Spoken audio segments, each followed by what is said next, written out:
pagelaran wayang kulit Semalam Suntuk dengan dalang Ki Gading Pawukir Seno Seputro, putra almarhum Ki Seno Nugroho, dalam rangka Merti Dusun Kepunagung, Tridadi Sleman, Yogyakarta, dengan mengambil lakon Semar Bangun Kayangan bagian ke-8, Goro-Goro.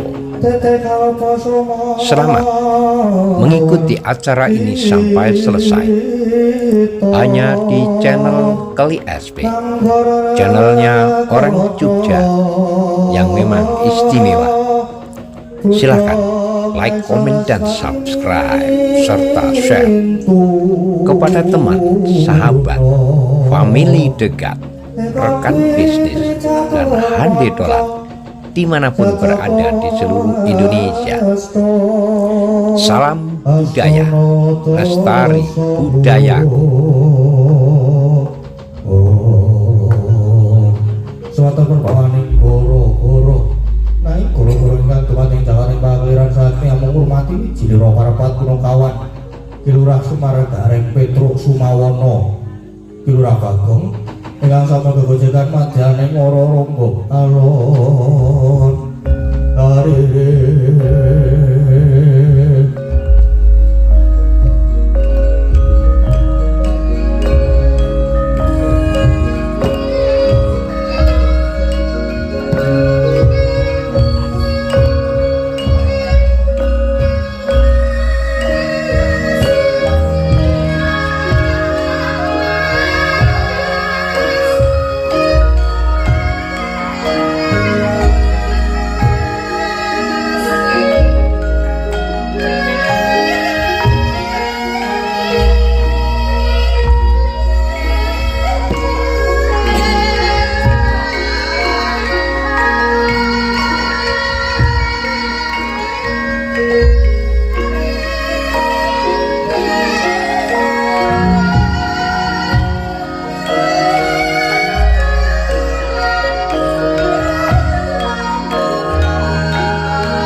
wis dawa banget iki lakone. Iya kira-kira bubar setengah 5. Ora ah. Wong bubar cepet-cepet. Iya iki sowan ana Kebon Agung Tridadi Sleman. Heeh wis jan gayange ora jaman-jaman ket mau sore. Apa jenengane? Acarane Merti Dusun. Merti Dusun kok. Merti Dusun Semar bangun kayangan. Lakone ku ya sok dipun karo bapak kuwi bangun apa-apa ning dalane ora ana. Duwe sir lakon Semar bangun kayangan, Semar bangun desa, Semar bangun SPBU barang ngene. Semar bangun apa jenenge? Bangun pendopo terus Semar bangun sing ora susah iki mung bangun rumah tangga. Ora ngono kuwi kok. Ya saiki karo apa jenenge minangkane pamundutan sing durung dipinangkane ning ibukan mau. Isih ana 3 nek ora kleru kok, nek ora ana tambahan saka HP. Isih mau isih ana apa jenengane Kadung Tresno mau isih ana terus ana Hati-hati karo Sisi Deman. Wis sip tenan sing ana 3. Ya iya. Karo gek dipinangkane mboko sithik kok. Saka oh iya kira-kira ya. Saka Sisi Deman dhisik no. Ha iya. Ning warang nekar sapa kok sing tak milih aku ya ana Sisi Deman kuwi. Wong pira kira-kira to? Manut karo wong pira? Maksudnya pira Sisi Deman karo wong pira? Ya ora ngono kuwi. Kok terus Sisi Deman karo wong liya. Mau ora ngono kuwi kenapa lho, Truk? Ha iya. Ayo Mbak Agnes. Woi Mbak Agnes aku. Aku ngefan ya. Kamu nek kancaku kae sing ngledet-ledet gayor rego kae wah. Wis muni Mbak Agnes ngono senenge raja-rajana. Aku ora ngerti ya kowe. Anu sok apa jenenge ngabari anggere gawe Mbak gawe story Instagram ngono kae terus Mbak gawe story Instagram. Ngerti belum kowe? Ayo mbok ben aku ya ngono ta. Kok ya duwe Instagram kok ora gawe story. Idola jare kok ayo ora apa-apa. Dolan anak-anak Mbak Agnes bisa. Arang yo dasar dadi seneng kemayu iki lho. Aku ora kemayu. Alah ngomong sapa. Bangun sih depan Mbak Agnes iki. Saking sinten? Saking Bapak Sutrisno SPD lho. Jadi kan isinya kok Mbak sampe mau. Dadi ora apa-apa.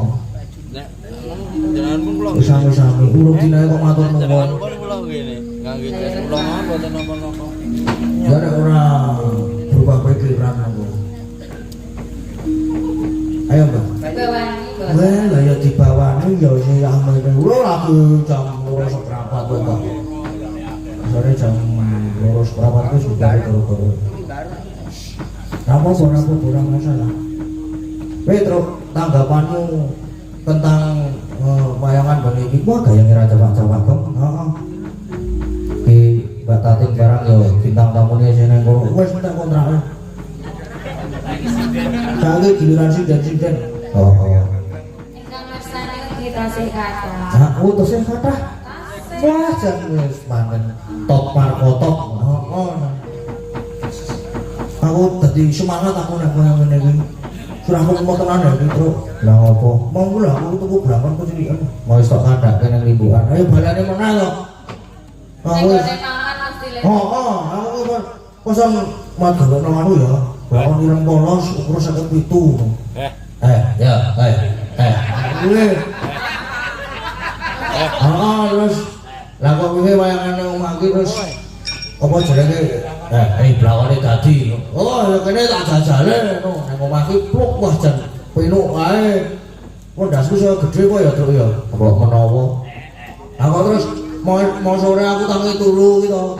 Entuk adik aku kelangan blakon ana sing nyolong kok tegel ya ngono kuwi. Terus masakake. Mongko blakon pesenan lho Dik kuwi Dik kok dicolong ya. Kira-kira sapa? Aku wis curiga karo kancamu kae lho, Kang. Heeh, aku ki ya curiga sana. Prekas-prekas kok getho ae. Wong sisan kok. Mana bae ngopo ora wae. Ora. Ayo, Mbak. Tahan ngendi-ngendi kok ndak ana bubar-bubar.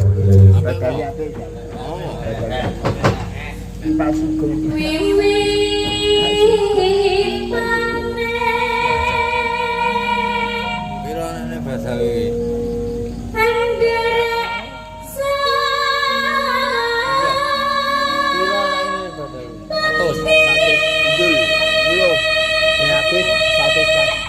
Satu sepat, ada lagi 110. Ini cukup nih baca. Aku bilang sih jika ya jadi kalau mau bilang lagi tapi, mana wanya Allah. Oh ya.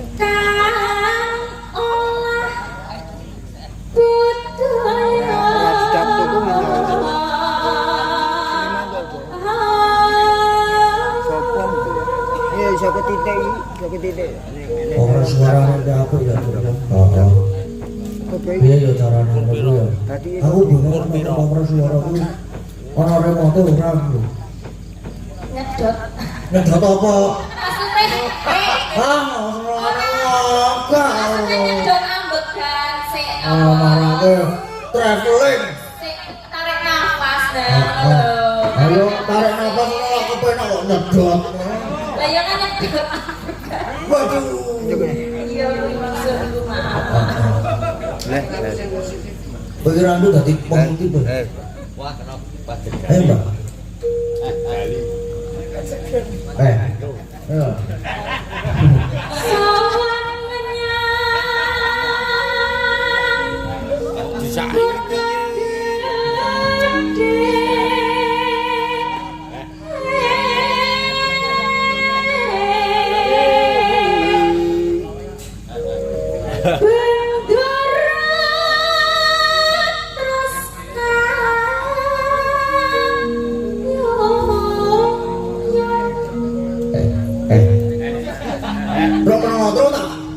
Tupak lambemu mana ayo serak ya gerok ya kok ayo Mbak mana kok ndak selak ayo oh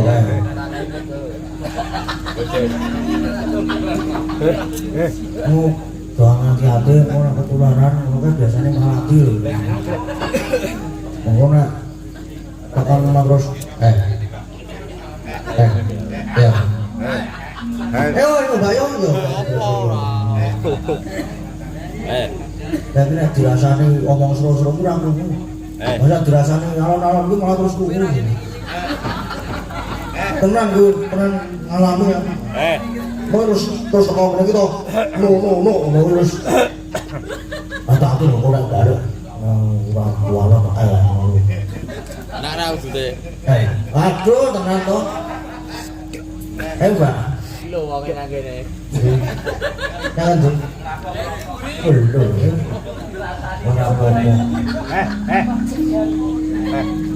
Ajek pre. Oh.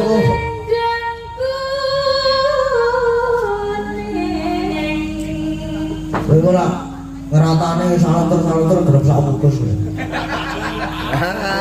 Ora Apa ora? trik lawas kowe karangan ngono kuwi. Ayo Mbak, diterusku Mbak.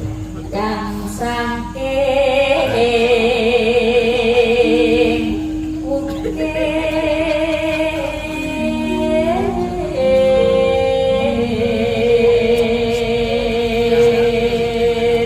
Karena gara-gara ku lara Golek isi streaming ya, golek isi streaming. Ayo wis marang ngokon, tumbene obat. Obat apa? Obat kanu kok Kita dalan. ora asal omongan apa. Nah aku omongan mana itu bahan mana itu susu banget bro. Ya ora apa-apa ya aja. Ya ora apa-apa kan jangan bisa tak bahan mana susu. Ayo bang. Soalnya nek wis untuk bahan iki biasanya suwe. Bahan apa? Bahan ku lho hujan. Ra ketang ora lucu ku sing penting ngomong. Oh. Ora apa. Wis rasa wis. Wis aku wis kagus lagi. Bilang lagi tinggal jagongan.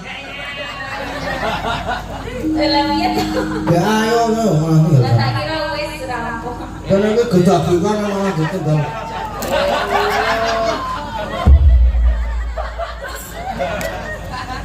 Malah saja ditinggal dulu. Dicol wis bae. Apa nih? Senengannya itu loh bang. Nanti seneng aja.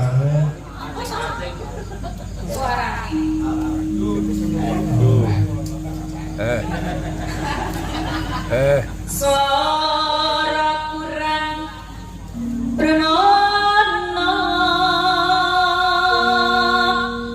ning wasis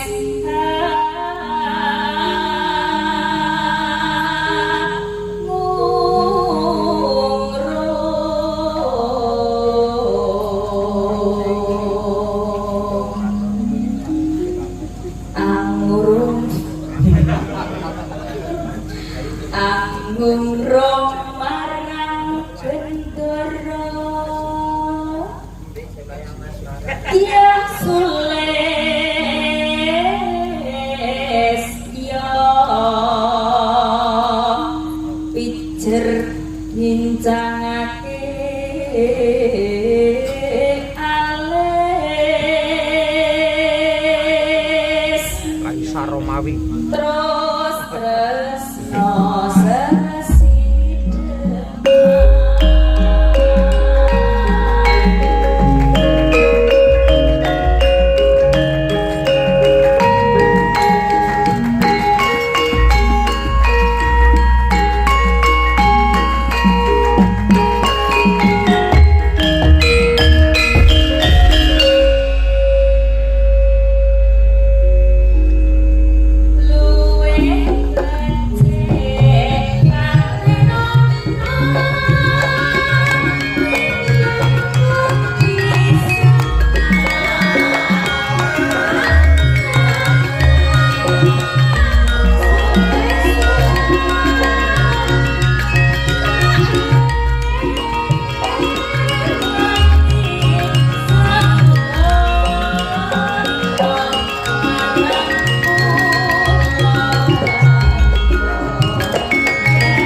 Ono wis ono nggih sami-sami kena nggih.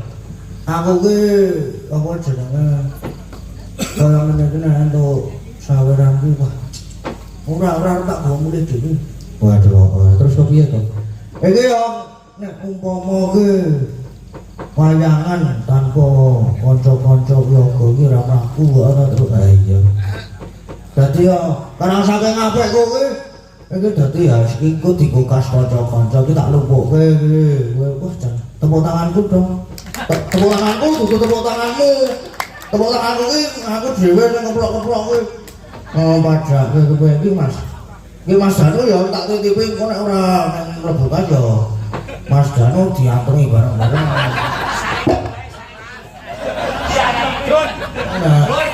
Medun kayak bres ngono. Nek ora medun tekan kas ya besok dadak dilek ngono. Oh terus apa meneh Gong wis ana apa dadi-dadi karo Kadung Tresna. Ayo Kadung Tresna sik. Heeh.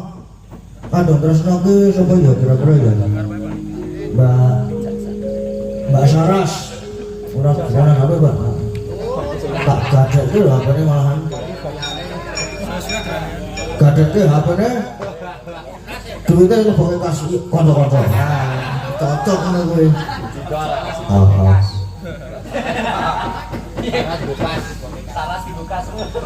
Ora maksudnya hasil gade saka duit saka HP iki lho. Arek utang. Dibukas. Pak Bimo arek utang. Hah?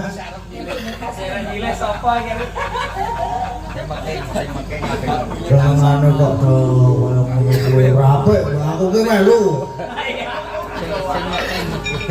Sing meke ngajeng utang. Dok prai ya. Apa ya penak iki? Mancing. Apa ngangsu krawuh apa jenenge? Kawruh. Oh, ngangsu kawruh prihatin. Mendi. Nang saturan.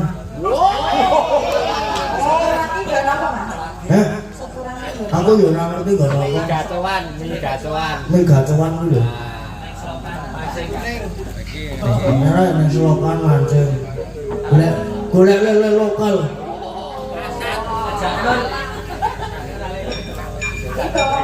Kok kok. Derek. Lang pokok nggih bareng langsung nggih. Ampun. Dibawane ya. Aku ket wingi dioyak-oyak nang Simon. Karo sapa kok? Karo sing ngedram. Iki mau ngarep ngejak sing elek-elek. Ora dadi. Oke, aku tak karo Mbak Saras lho. Catet gelek.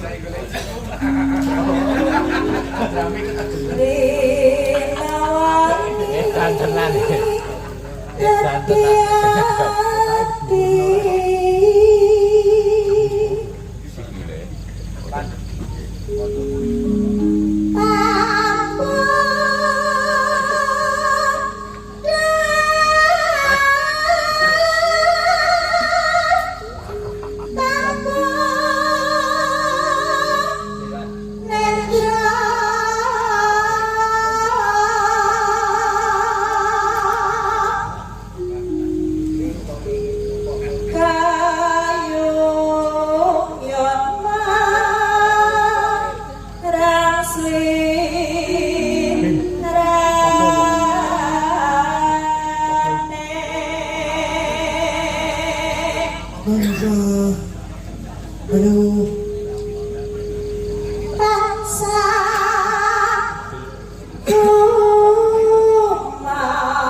mancing nanti ya biasa tau aku kan nanti kali aku kali dewe dua ya ada gitu mancing jegur aku jegur itu capek dapat ki khas nanti pas dorku kono tadi ki oh ada jegur atau kira-kira sak potong ngene ngobure terus gua dicekali pancingnya nganggo tangan oh senare medun oh nggak timbul itu jebetnya nggak jempol nah terus sikilnya cemplongin nggak banyak belum oh nek entuk iwak rasane gergel oh ditarik wis genah entuk oh terus lah aku menyusuri toh tak jeguri tekan kidul sekolah tekan kidul tak jeguri terus sungai aku jejasi bagong terus aku juk aku karo kancaku karo sing kuwi kancaku sing nang kono kuwi barang kuwi wes oke jelas tenan ya terus aku ngomong kowe nek ora iso nglangi kowe nang mburiku kowe nek ana sing jero kowe kolok ya ngono kuwi glelen nang ngarep aku ngomong ngarep kuwi jero awak tetep glelen blus ilang modal ada tak tulungi toh aku menghirup nyata menghirup udara segar malah menghirup air karena aku kepacal dasi bejo ora ilang kok mau ilang itu malah nambah yang kali loh aku ini wis apa jenenge duwe ide mlepeke kancaku ya kowe sing tak mlepeke ora kejam-kejam wae ngomong ngumpul nyundul sesuatu tadi kurang hati-hati Mbak Orisa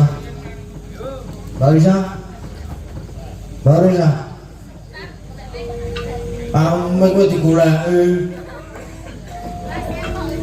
ngomong aku mau lan tak menehi mikirnya anu delik yang lain ngomong aku mau tak menehi Mbak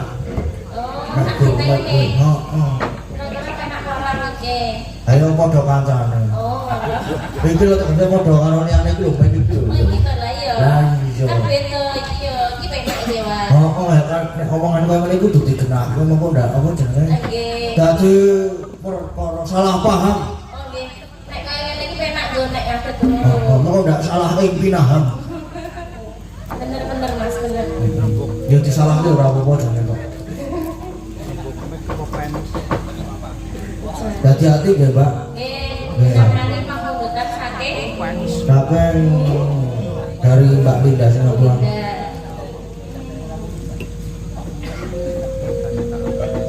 di bawahnya apa Mbak? manut saya jambret tadi aku manut wae ayo di bawahnya sing cendek wae ya cendek ora apa-apa lah keterpijan tanggap malah tanggap banget ya naskah loro wis dadi sawame lho Mas luar biasa biasa di luar saiki ya yuk sono yo saiki ya saiki no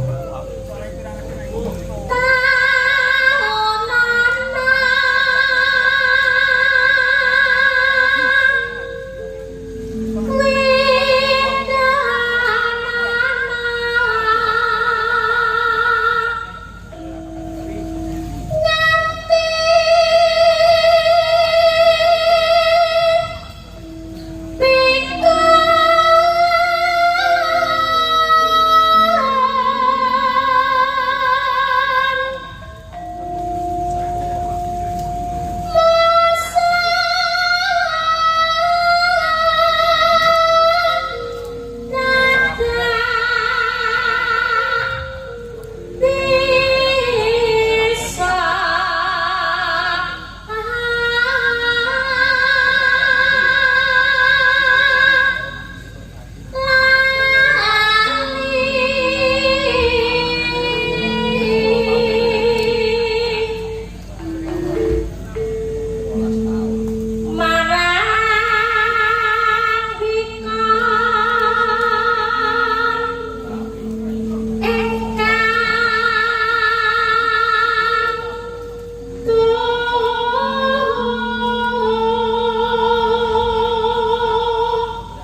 Apa yang lagi ngomongan karo Mas Danu?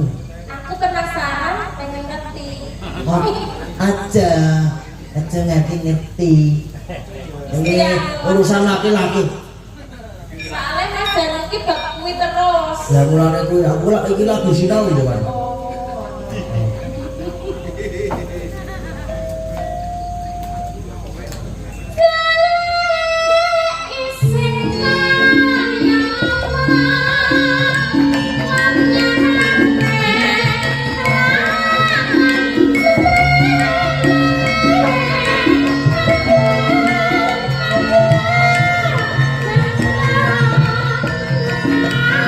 Sampai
Oh ya iki nang aku. Gimana gini.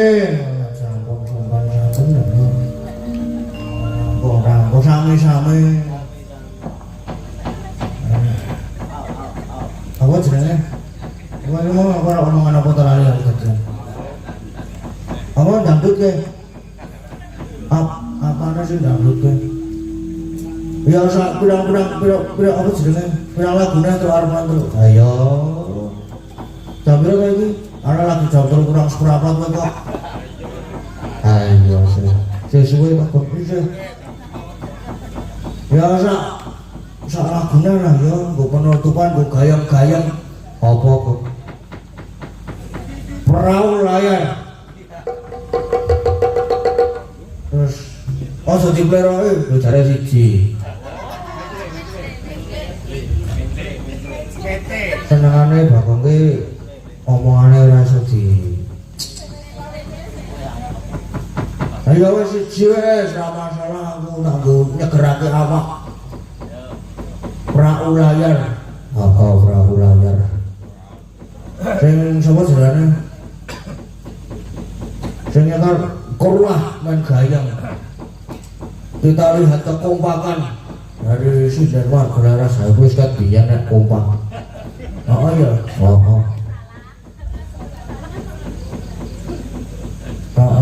Ngono kuwi wae.